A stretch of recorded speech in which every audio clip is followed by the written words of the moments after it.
बिस्मिल्लाहिर्रहमानिर्रहीम। अब हम अपने लेक्चर को आगे बढ़ाते हैं। तो हम देखते हैं कि कंसंट्रेशन ऑफ एक्सक्रीटरी प्रोडक्ट, जो भी हम एक्सक्रीटरी प्रोडक्ट बाहर रिमूव कर रहे हैं उनकी कंसंट्रेशन क्या हो सकती है, depending on the availability of water की अवेलेबिलिटी के लिहाज से, सप्लाई के लिहाज से हमारे पास कंसंट्रेशन जो होती है हमारे पास एक्सक्रीटरी प्रोडक्ट की वो चेंज होती रहती है। तो हमारे पास किस तरह होती है, हमारे पास जो रिस्ट्रिक्टेड सप्लाई ऑफ वाटर होती है तो उस वक्त हमारे पास क्या होता है, कंसनट्रेटेड यूरिन प्रोड्यूस होता है, तो स्ट्रीटी प्रोडक्ट कंसनट्रेट हो जाते हैं। तो ये क्या होता है, काउंटर करंट मैकेनिज़्म और हार्मोनल मैकेनिज़्म के ज़रिए से ये प्रोसेस हो रहा होता है। काउंटर करंट में क्या होता है कि जब डिसेंडिंग लूप ऑफ हैंडले में वाटर बाहर जा रहा होता है, लेकिन असेंडिंग लूप ऑफ हैंडले में हमारे पास एल्डोस्टेरोन एक्ट करता है और जो है हमारे पास सोडियम वो जो है बह जाता है हमारे पास कि दोबारा kidney tubule ascending loop of Henle से दोबारा किडनी इंटरस्टिशियम में चला जाता है, इंटरस्टिशियल फ्लूइड में, किडनी के इंटरस्टिशियल फ्लूइड में, और हमारे पास कंसनट्रेटेड हो जाता है, कंसनट्रेट करता है उसके इंटरस्टिशियल फ्लूइड को। और अगर जो है वाटर की अब्जॉर्प्शन को इस तरह रोका जाता है। और हमारे पास हार्मोनल मैकेनिज़्म की बात करें तो हमारे पास एल्डोस्टेरोन जो है वो रिलीज़ होता है, जो सोडियम की अपटेक करवाता है हमारे पास असेंडिंग लूप ऑफ हैंडले से।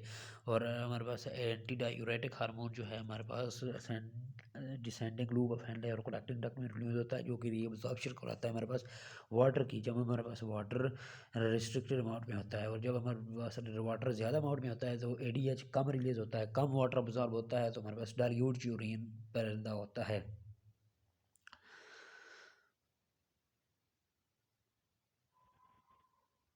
तो हमारे पास ज़्यादातर रीअब्जॉर्प्शन जो है हम पहले पढ़ चुके हैं, 99.5% जो है ग्लोमेरुलर फिल्ट्रेट की दोबारा रीअब्जॉर्प्शन हो जाती है किडनी के अंदर।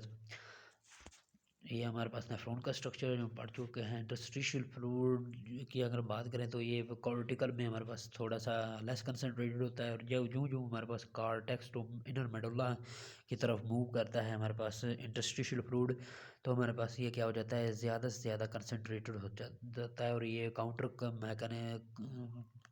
करंट मल्टीप्लायर के ज़रिए से होता है। इस मैकेनिज़्म में क्या होता है कि जो हमारे पास डिसेंडिंग लूप ऑफ हैंडले में उसमें हमारे पास क्या है, वाटर जो है उसकी ऑस्मोटिक आउटफ्लो ऑफ वाटर होता है डिसेंडिंग लूप ऑफ हैंडले में। और असेंडिंग लूप ऑफ हैंडले में हमारे पास क्या होता है, वाटर नहीं होता बाहर खारिज, तो सिर्फ और सिर्फ हमारे पास सोडियम जो है वो एक्टिवली ट्रांसपोर्ट होता है हमारे पास एल्डोस्टेरोन के ज़रिए में। सोडियम जो है, सोडियम हमारे पास कम है फिर भी ये एक्टिवली ट्रांसपोर्ट होगा सेकेंडरी इंटरस्टिशियम में, ताकि हमारे पास दोबारा इसको कंसनट्रेट किया जाए किडनी इंटरस्टिशियम को। आगे हमारे पास हार्मोन्स की बात करें तो हमारे पास एल्डोस्टेरोन होता है, जो हमारे पास एक्टिवली अपटेक करवाने में मदद करता है हमारे पास असेंडिंग लूप ऑफ हैंडले में। और ये हमारे पास रिलीज़ कहाँ से होता है, हमारे पास एल्डोस्टेरोन एड्रेनल कॉर्टेक्स से हमारे पास रिलीज़ होता है। और दूसरी अगर हम बात करें कोलेक्टिव डक्ट्स पर या डिसेंडिंग लूप ऑफ हैंडले, तो वो हमारे पास एडीएच रिलीज़ होता है जो कोलेक्टिव डक्ट पर एक्ट करता है, और ये रिलीज़ होता है हमारे पास पोस्टीरियर पिट्यूटरी लोब से, और डिस्टल ट्यूब्यूल और कोलेक्टिव ट्यूब्यूल पर जाता है और वाटर की दोबारा रीअब्जॉर्प्शन करवाता है। और जब हमारे पास रिस्ट्रिक्टेड सप्लाई होती है, जब ये हमारे पास ज़्यादा सप्लाई होती है तो ये कम रिलीज़ होता है, कम वाटर की रीअब्जॉर्प्शन करवाता है। इसी तरह जब कंसनट्रेशन कॉर्टेक्स या मेडुला के अंदर जो यूरिन की कंसनट्रेशन ज़्यादा होती है, तो यही बेसिक रीज़न है कि कंसनट्रेटेड यूरिन प्रोड्यूस होता है ह्यूमन के अंदर। हाइपरटोनिक यूरिन प्रोड्यूस होता है ह्यूमन के अंदर, और दूसरे जो है मैमल के अंदर।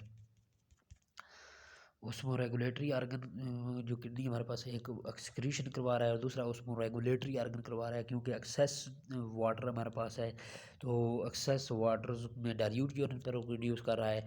और जब रिस्ट्रिक्टेड सप्लाई है हमारे पास तो कंसनट्रेटेड यूरिन पर रिड्यूस कर रहा था। इस तरह ये हमारे पास उसमें रेगुलेशन भी कर रहा है और एक्सक्रीशन भी कर रहा है। तो हमारे पास ओस्मो रेगुलेटरी आर्गन के तौर पर भी किडनी एक्ट करता है। आगे प्रॉब्लम की बात करें, अब किडनी की प्रॉब्लम की बात करते हैं, ज़्यादातर किडनी के स्टोन्स हमारे पास बन जाते हैं जो कि हमारे पास यूरेटर को ब्लॉक कर देते हैं,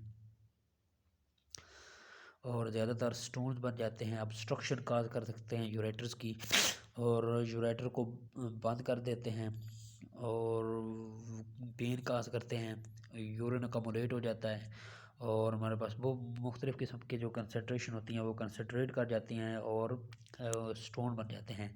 ज़्यादातर हमारे पास ज़्यादा जब कैल्शियम होता है जब ब्लड के अंदर हाइपर कैल्सीमिया, तो उस वक़्त हमारे पास क्या हो जाता है, ब्लड जो है कंसनट्रेटेड फॉर्म में कैल्शियम होता है। कैल्शियम जब कंसनट्रेट हो जाता है तो किडनी ब्लॉक बन जाते हैं। अगर ये हाइपर ऑक्ज़ोल्यूरिया की बात करें हम, high level of oxalate in urine और high level of oxalate in blood, तो जब ये हमारे पास कैल्शियम ऑक्सलेट के स्टोन बनते हैं, ये कैल्शियम के साथ मिलते हैं तो कैल्शियम ऑक्सलेट के हमारे पास स्टोन बन जाते हैं।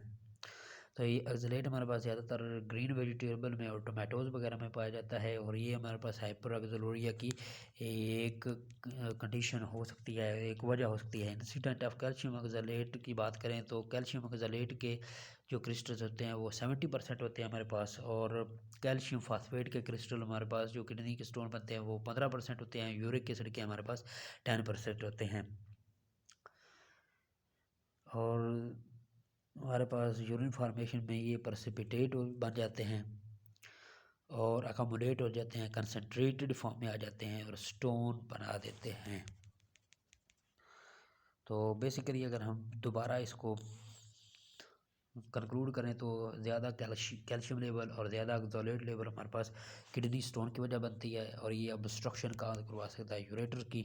और ज़्यादातर कैल्शियम ऑक्सलेट के क्रिस्टल होते हैं 70%, 15% हमारे पास कैल्शियम फॉस्फेट के और 10% यूरिक एसिड के क्रिस्टल्स बनते हैं जो कि हमारे पास स्टोन काज करवा सकते हैं।